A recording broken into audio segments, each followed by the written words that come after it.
My name is Bruce Momjian. I am one of the Postgres core team members and an Enterprise DB employee. I was not scheduled to speak in this slot. Somebody else was going to give an AI talk, and unfortunately that person's wife is sick, so they left, and I am here to give a different AI talk, which hopefully will be as interesting. I have delivered 606 talks in my 29-year history with Postgres. This is the first conference where I'm actually in the first slot and the last slot of the conference delivering a presentation. That is a new feat for me. But anyway, I'm pleased to do it. I'm very excited about this talk. This talk was developed because I attended a conference last year in Charlotte, North Carolina, and the person was talking about semantic search. We had, I believe, the gentleman earlier, some of the other talks have talked about semantic search. And at the end of the talk, I asked the presenter, how do these text embeddings get created? Because semantic search relies on these text embeddings. And the answer he gave me is that nobody knows. Well, I didn't really believe that. Somebody must know. Semantic search and full text, text embeddings didn't fall out of the sky. Somebody developed them. And unfortunately, that person didn't know the answer. And in fact, I've seen that across the AI industry because a lot of people know their segment of how to do something with a particular technology, but they don't understand the entire flow of how everything fits together. Now, I had a gentleman this morning ask me for advice about a career and sort of what things do you focus on? And I basically told the person that I've been lucky and blessed enough to focus on technology that is foundational. So a lot of engineers look at the one piece that they have to work with, and they don't really understand what's beneath it. But if you don't understand what's beneath it, you can't really make full use of it. You can't easily debug things. And effectively, when a new technology comes along, you're having to relearn a brand new technology because you never studied.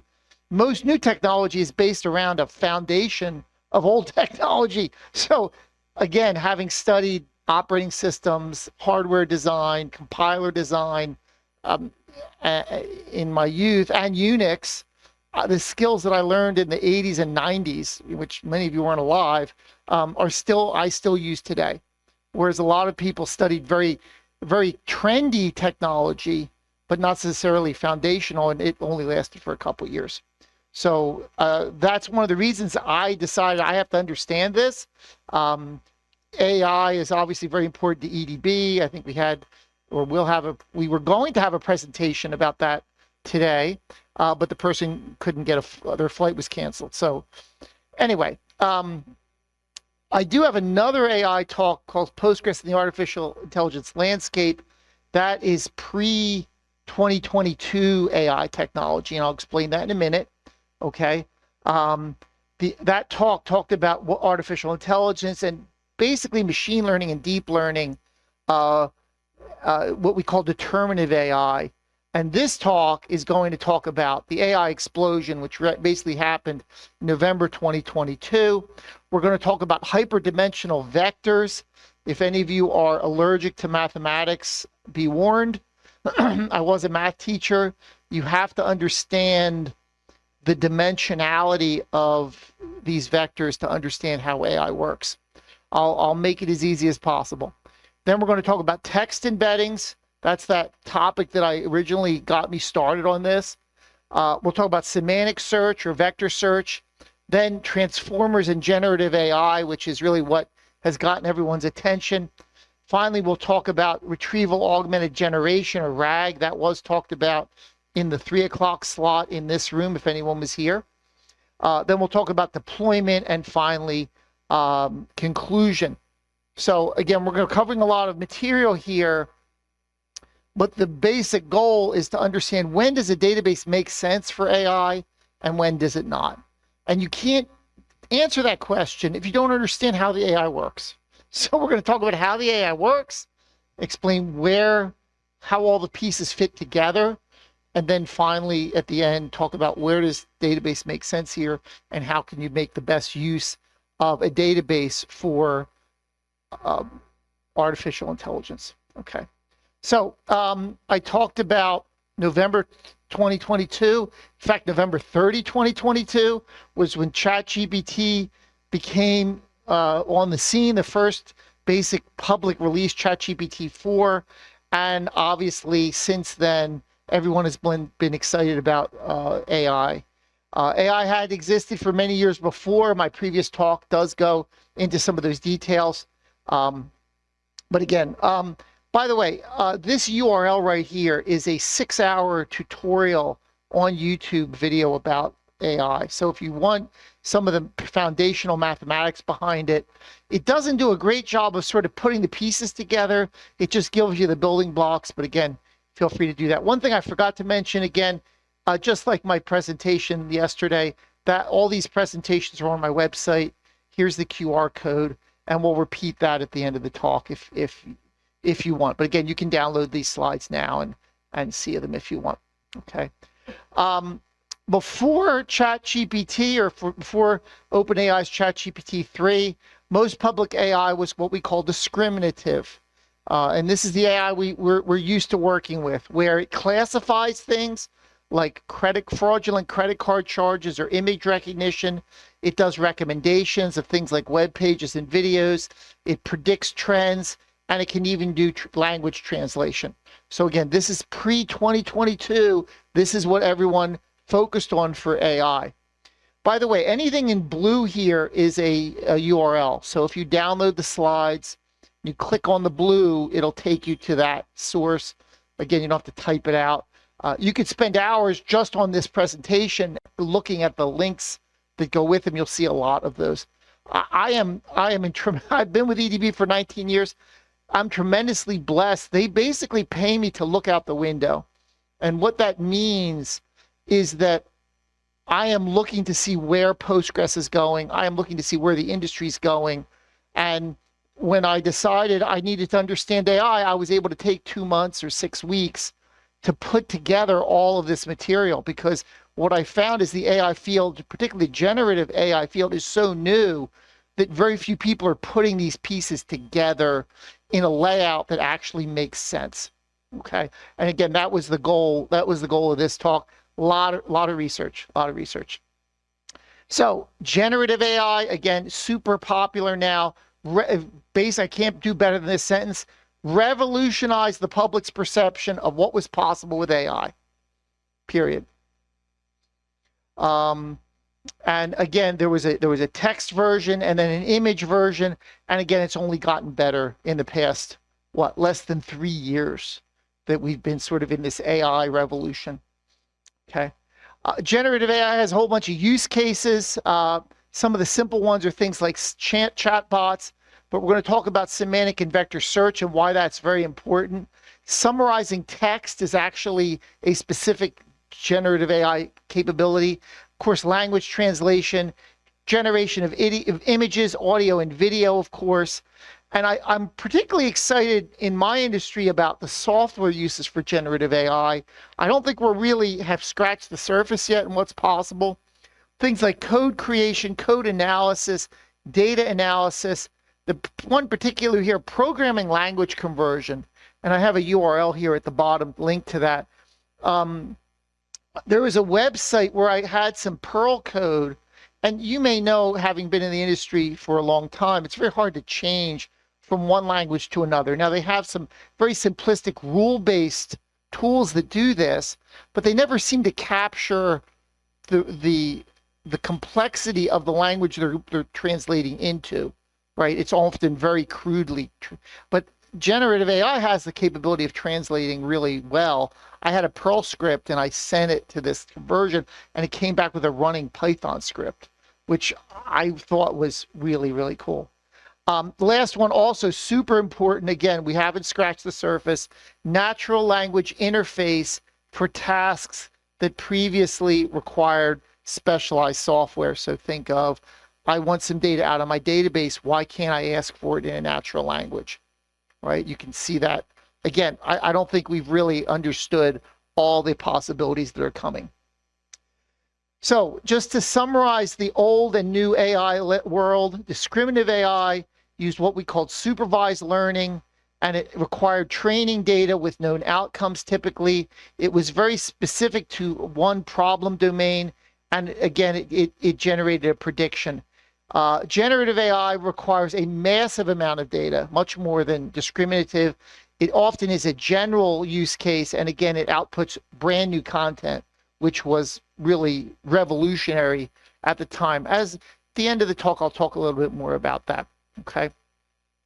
And again, this paragraph I think is great. I'm going to read it.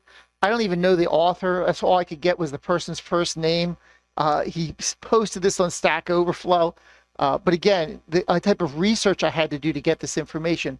Generative algorithm models how data is generated. What's the likelihood it's in a certain class? Discriminative uses the data to generate decision boundaries, so to figure out which side something is on. So effectively, this is discriminative. It's trying to use AI to discriminate between various outcomes. Generative AI is effectively generating vectors that embed the training information. Okay, that's the best I can explain it, and we're going to go into detail exactly what that looks like. But it's basically taking the training data and creating vectors that represent. You would think this is impossible, but when you start to think about a 1,000-dimensional vector, it absolutely is possible, and generative AI is proof of that. Okay, so let's do the math. I told you we were going to be talking about math. So I was a mathematics teacher.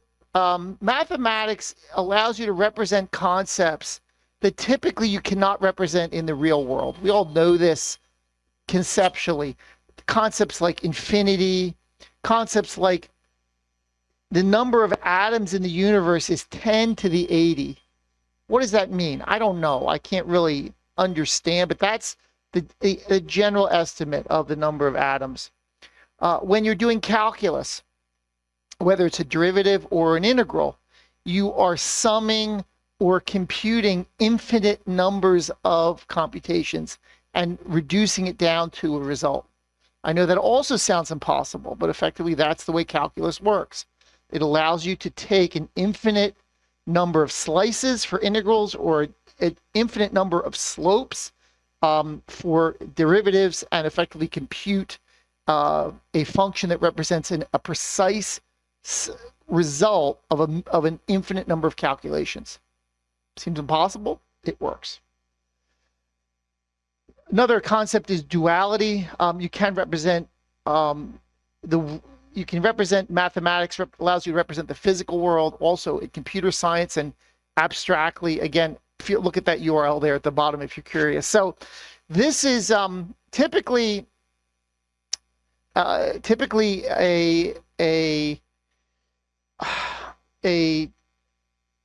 generative AI, an embedding, text embedding is typically a very high dimensional space, typically between 1,000 and 12,000 dimensions. So we live in a 3-dimensional space, okay, length, width, height, you know, north, south, east, west, and altitude or whatever, however you want to think of it. Imagine 1,000 dimensions or 10,000 dimensions. Now this slide right here represents 10 dimensions. Very crudely, okay? I have 2 dimensions here, and then at this point here, I have another 2 dimensions. And then at the point where that has a point, I have another 2 dimensions, and I do that 4 times. So I have my 2, 4, 6, 8, 10 dimensions, all right? Imagine we do this out to 1,000 or out to 10,000.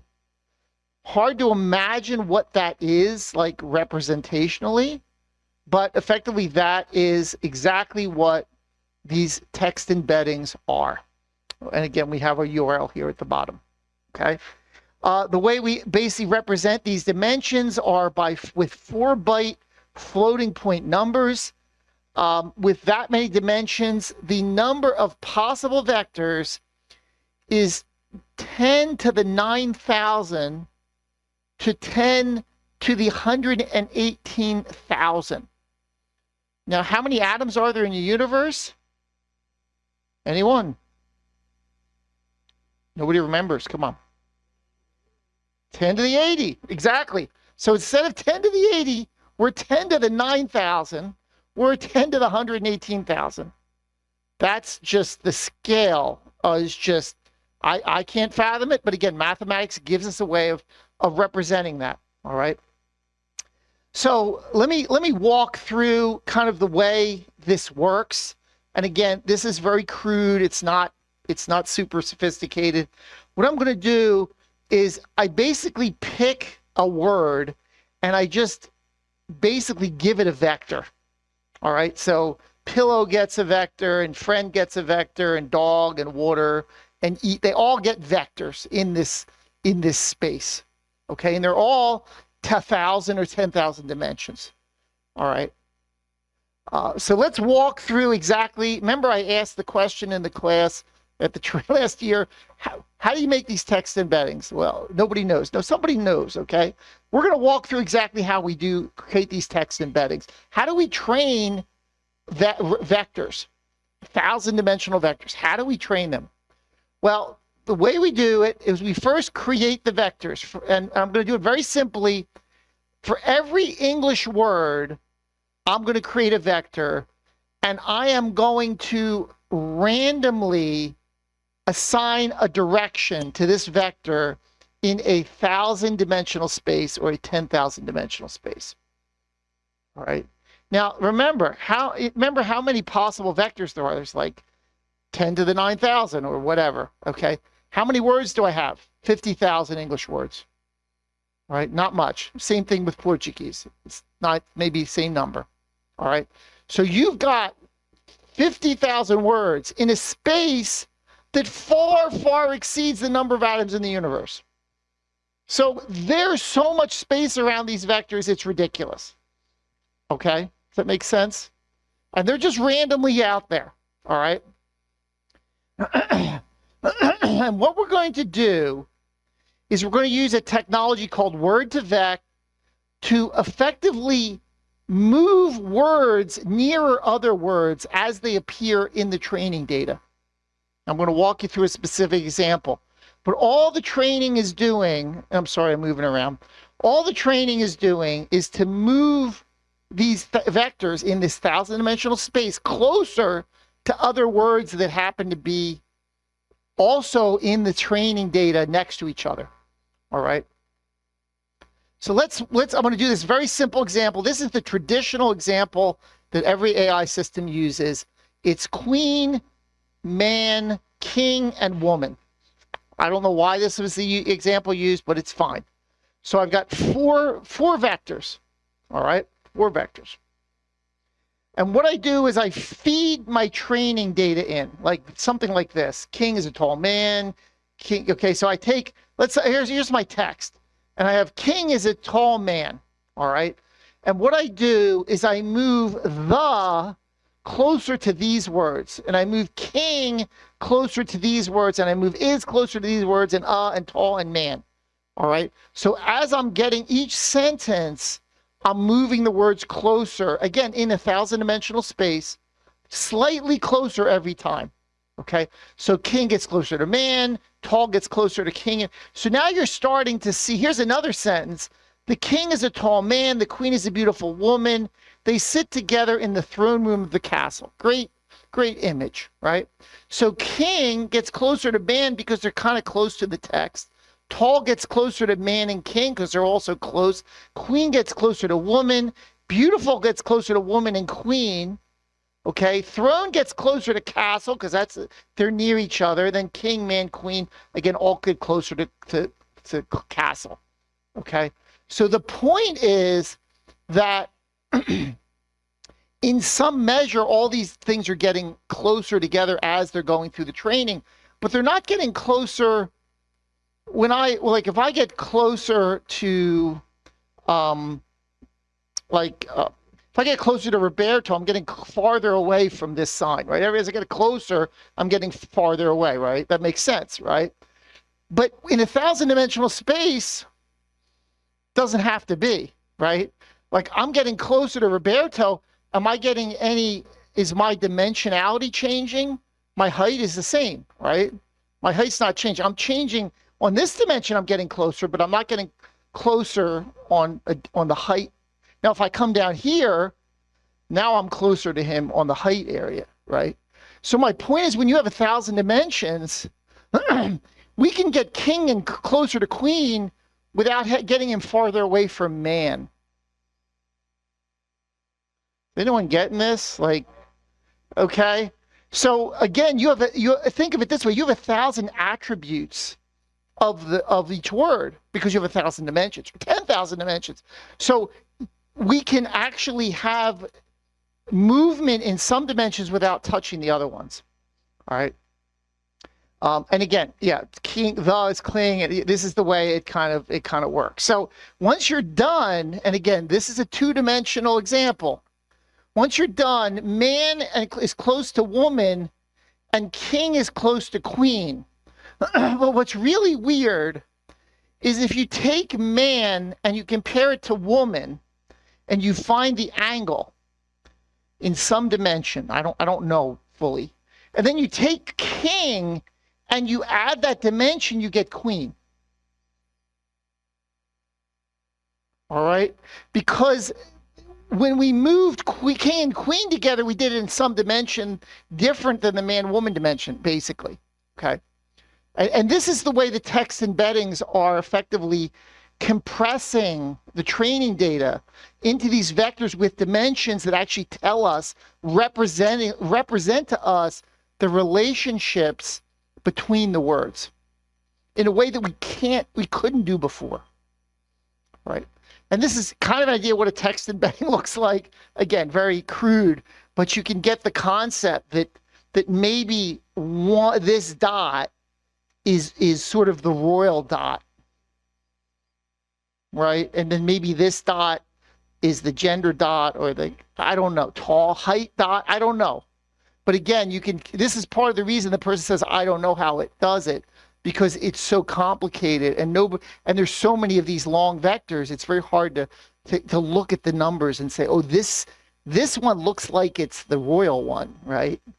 Because nobody predetermines that. It happens based on the random directions that we give these vectors, okay? And then the training data moves them slightly. There's a lot of mathematics involved. Gradient descent is actually a huge issue if you've ever worked with that term. Again, that video series I told you, the YouTube one at the beginning, goes into a lot of the mathematics behind this. It's very interesting. Okay. Any questions? Okay. All right. I guess that's good. Okay. So we've gone through discriminative versus generative AI, right? We explained that. We went through the mathematics, the concept of 1,000-dimensional, 10,000-dimensional vectors, okay? And then we understood how the training works. The training is moving these vectors in certain dimensions closer to others. But again, I can get closer to Roberto without getting farther away on the height axis. And again, when you're in 1,000 dimensions, we can move things closer together on some dimension without affecting the dimension in other dimensions, okay? So let's make use of this. The simplest use of text embeddings is semantic and vector search.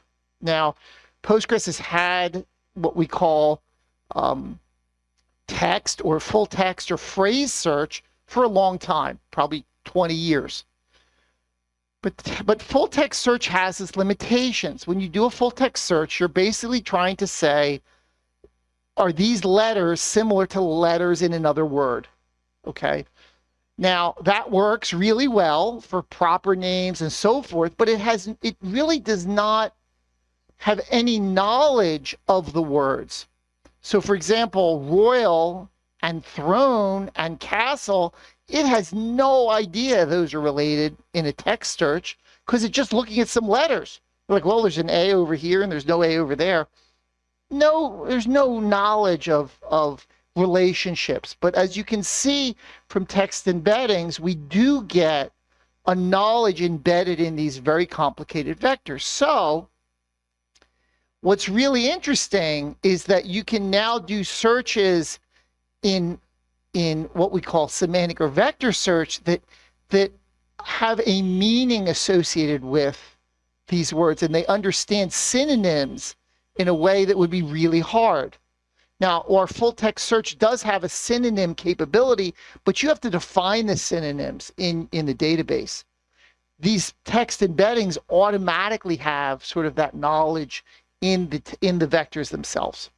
Okay, so we're going to walk through an example using text embeddings to actually do a semantic or a vector search. So what we're going to do is we're going to download some pre-trained text embeddings, or we're going to create our own. In this case, we're going to use OpenAI. We're going to use something called a chunk size, which is effectively like a paragraph or a sentence, however we want to break up our text. Remember, because we're searching now. We're searching for, we're not even in the generative part. We're still just doing searches here, okay? Then we're going to find the text embedding vectors of all the words, and we're going to average those, or we're going to store them in the database. And then once we've stored all of the things we want to search and the vectors associated with each chunk, we are going to then find the we're going to, when somebody does a query, we're going to find the text embedding of the query. We're going to average that, and then we're going to find the nearest vector to the query. So we're going to take the query, we're going to take all the words of the query, we're going to find all the text embedding vectors, we're going to average those, again, the 1,000-dimensional space, and then we're going to take that vector, we're going to say, okay, go to the database, which vector is closest to that query vector? And think of it, royal, crown, castle, those vectors are in some dimension are kind of close to each other.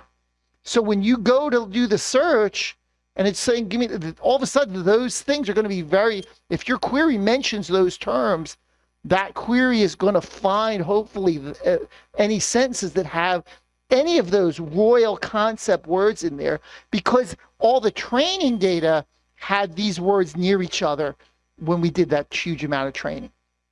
Okay. So here's my example, and I'm going to actually, this is a real example. The king is a tall man, the queen is a beautiful woman. They sit together in the throne room of the castle. We've seen this sentence before, okay? So we're going to take, to store our, first we have to store our chunks, store what we're going to search. So king is a tall man. That's 6 words. So that's 6 vectors, okay? We're going to average those. We're going to store them in the database. Then we're going to queen is a beautiful woman, also 6 words. We're going to store that in the database. And then again, the final sentence, 10 vectors, average those together, store them in the database. Okay. So then we do a search. Who is the king? Well, that's easy. The king, now we could have done this with full text search. This is nothing. Okay. The king, we're matches. It's like no big deal. But let's actually get a real example. So we're going to install PG Vector again down here. Again, if you want the SQL for the query right there, we can do it. Okay. So we're going to create a table called document, store our chunks, and then we're going to create an embedding table which stores our embeddings. Okay. And then we're going to insert our 3 sentences into the document. Okay. And then we're going to create an index right here. Okay, on that, so it's fast. And we're going to create a Python script. The Python script is going to select from the document table. It's going to compute the average of the vectors, and it's going to insert those 3 average vectors in the embedding table. Is that good? Everyone's good? So we're setting up our search. We have to chunk it. We have 3 sentences. We average them. We store them in the database. That's what we're doing right there in Python. Okay. So now we can take a look. Here's our 3 sentences, and here are the embeddings that we stored. Now they're much longer than this, but you get the idea. It just kind of keeps going. So, and here's our Python script to do searches. So the way it does it, it actually asks for the search. It basically generates over here, it generates the text embedding or the average vector for the search. Okay. And then it runs a query. It says, give me the closest vectors to the query vector that I generated. Okay. And it outputs them in order. So here's some great example. Who's the king? King's tall man. No big deal. Easy. Who's tall? King's a tall man. Easy. Could have done without full text search. Who is short? King's a tall man. It knows short and tall are related at height. Not great, but this is the closest of the sentences. Who is pretty? Bingo. Queen's a beautiful woman. It knew pretty and beautiful related. Who's in the palace? Gives me the castle sentence because it knows palace and castle are some way related. Where is the chair? This is interesting. It probably knows that sit and chair go together, and then throne and chair go together. So this is kind of a double win, probably. Hard to say, but I probably true. If you look at the distance here, these are pretty close as a match. Okay. Any questions? Yes. Number I'm showing is the distance, and this is the closest distance. Yeah. So like this one, for some reason, this one is really far away. So this is close. This one compared to the next one is like pretty big, 0.8, right? This one is only 0.6 difference. So again, the farther away the first one is from the other ones, the more likely it's the right answer, roughly. Okay. Again, this is a silly example, but it's a good one because you can understand it real easy. Okay. We're good? All right. Now we're going to hit the gas pedal, okay? Because now we're going to go into generative AI. So generative AI is related to semantic search only to the extent that they both use embeddings, trained embeddings. Generative AI, semantic search, both use the same text embeddings. Yeah, you can use different ones, but effectively it's the same idea. They're using the same technology, okay? But generative AI, instead of searching, is going to generate new text. So this is big, right? Big deal. So how does it work? It uses something called transformers, which allow the embedding vectors and attention blocks to generate output. And I'm going to show you specific examples of this. Okay. So what they typically do is they load the first attention block with the text embedding vectors of the words used in the first query, and they adjust the vectors to be closer to each other, and they repeat this probably 10, 20, 96 times. Okay. The weird part, and I don't understand this fully, the weird part is when you do this 96 times, the last word in the attention block is the next word you're supposed to give the person. And then you run it again, and the last word in the last attention block is the next word you're supposed to give. So if you've ever used ChatGPT and the words kind of come out one at a time, you ever seen that? That's because it's literally generating the words one at a time. There's a reason that's the way they come out. It's not trying to be slow. It's just really trying to compute it. So again, there's a lot of detail here. Again, idea of using GPUs and some of the details here. But again, we're just going to walk through what this process looks like. ChatGPT 3 uses 96 attention blocks and only 128 dimensional vectors. So the vectors that may be 1,000 dimensions, 10,000 dimensions are broken down to a smaller 128. I'm not going to talk about some of the details like word position and sentence ending. I'm just not going there. That's a whole different talk. There's no reason to do that. So this is the foundation we're going to use. We're going to take the sentence, what is the capital of France? All right. We're going to find the vectors for each of these words, and we're going to load the words at the top here, and we're going to load the vectors for each word in that attention block. Okay, so we're basically pulling the words off and we're putting the words kind of right here like that. Okay, so what is the capital of France? Again, we have seven symbols. Again, this is attention block section 1. So we make what closer to is. I know that sounds stupid, but that's effectively the first thing we do. So the what stays the same, and 2, the second slot, becomes what and is. And then we effectively do the same thing. So what the becomes closer to what and is. So it's what is the, and then capital gets closer to what and is in the, and then of becomes closer. And then France, this is where it gets interesting. France gets closer to all these words. What word probably is the most important word previous here? Is capital. Okay, so France is moving closer to all these words, but it's probably moving closer to capital the most because it has the closest affinity in the text embeddings. Okay, and then we run, same thing with question mark, we run that again. Okay, then we run it a bunch of other times. So they get closer, and that's what the attention concept is. The vector movement is not uniform. There's something called backpropagation that helps it to propel the movement of these vectors efficiently. Gradient descent also does the same thing, but we are using vector dot products for those of you who are mathematicians. So this is our second attention block. Now all of these have been moved around. So we run that, what is the, all moved around. Here's the third attention block. Here's the fourth attention block.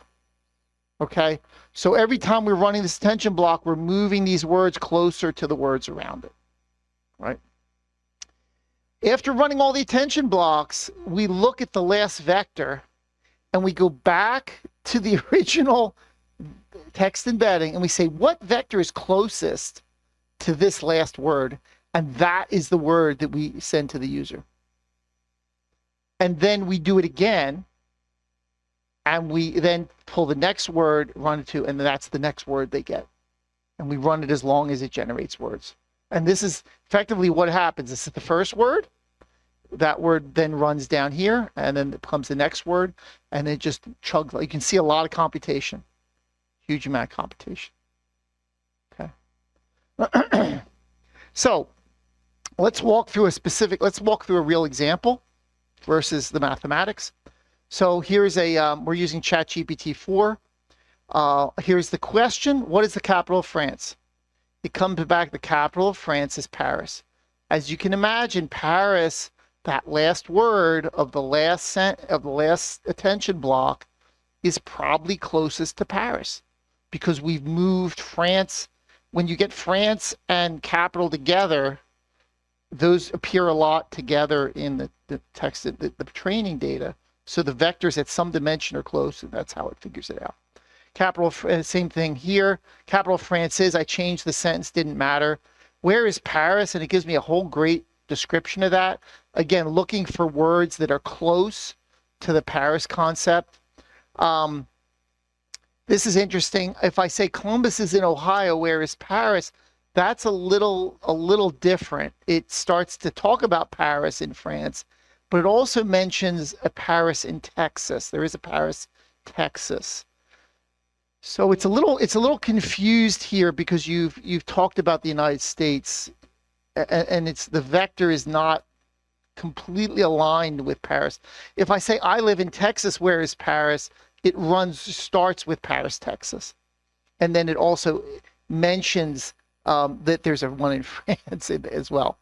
Okay, but you can see how the words that appeared earlier are now changing how the reply comes out. Okay. Any questions? Okay. We're going to talk about retrieval-augmented generation now. Retrieval-augmented generation is not super complicated. All it really is to prefix the question with some data. And I showed you earlier, when I said I live in Texas, where is Paris, that affected the result. So if I have some information that I want to preview or to influence the question, that's that's really all retrieval augmented generation is. So where's Paris? I get a nice description. If I add in red, everything in red is the RAG part. So if I say reply briefly, and all of a sudden it comes much shorter, right?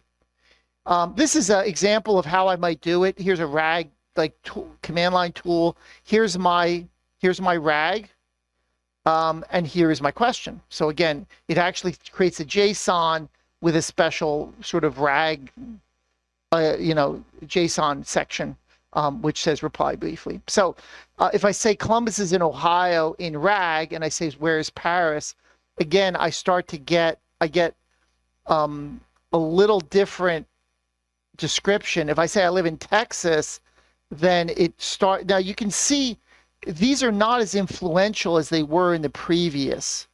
Remember, when I said I live in Texas, where is Paris? It started right with Paris, Texas. It's not doing that here because the RAG is less significant than the actual. There's weights to it and so forth. So it mentions at the end Paris in Paris, Texas. So it got there, but it got there later. Okay. I think this is super exciting. This is a case where we're actually going to use RAG to prefix the query with some product order information. Okay, we're starting to get really cool, close to a database here. So here's my product information. Okay, I have 3 orders, and it's basically just a JSON document. Okay, and when I ask a query of ChatGPT-4, when were the orders made? ChatGPT store understands the RAG JSON. It understands the field, the keys of the JSON, okay? And it understands, even though basically based on the word amount, and it understands this is a date, okay? So it actually can read the JSON and give me like a layout of the orders, which is super cool. It can also it understands the date ordering. So if I say, what is the earliest invoice? It knows that it is this one right here, okay? Remember I talked at the beginning about how this generative AI really could open up new ways of querying data in English? Well, we're pretty close here, frankly, okay? What is the total of all the invoices? Well, it knows the amount is what I'm asking about, and it literally will do the math for me and give me the total, right? What is the average invoice amount? It again knows the amount, so it will actually do the math, do the average, and give me a number. Really cool, okay? This is really interesting. Today's April 15th, with a 30-day payment expected, which invoices are overdue? And it walks through the 3 invoices. And it basically says that the order number 4423 is the overdue one. You can see how this is pretty revolutionary.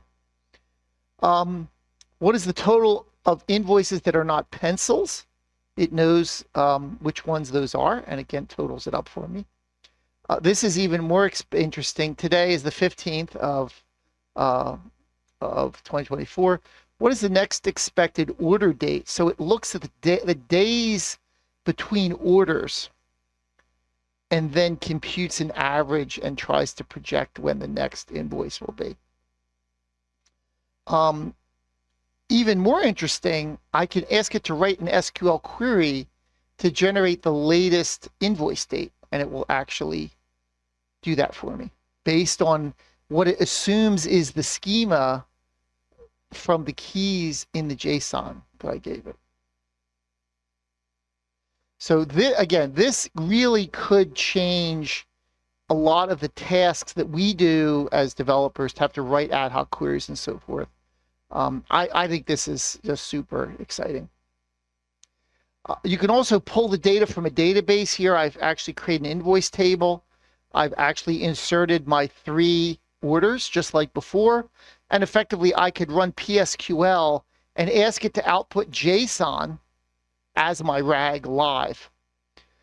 and effectively gives me the exact answer. So the point here is that up until this point, all of my RAG data has been static, right? JSON document or I live in Texas. Here I'm dynamically generating the RAG data based on what's in the database. And as you can see, system is able to use that very effectively.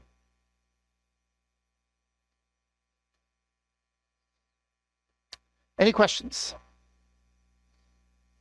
We're still there. Okay, good. All right. So let's head toward the end. We're not there, but we're heading toward the end here. I love this slide. I just created it about 2 weeks ago, and I'm gonna have to walk over there for the camera gentlemen. Basically, what I'm trying to do is to visually represent what we've talked about so far in one slide, because it's a lot, right? So here's my rand, and I'm sorry it's hard to read. I don't know. Maybe I need to fix that. I don't know why.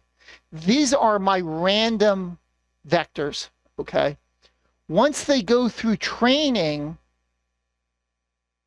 I basically have, the training data has adjusted those, so now they're text embeddings, okay? So the first use is I can take my document chunks, okay, and I can effectively look up the text embeddings for those chunks, average them, and store them in the database.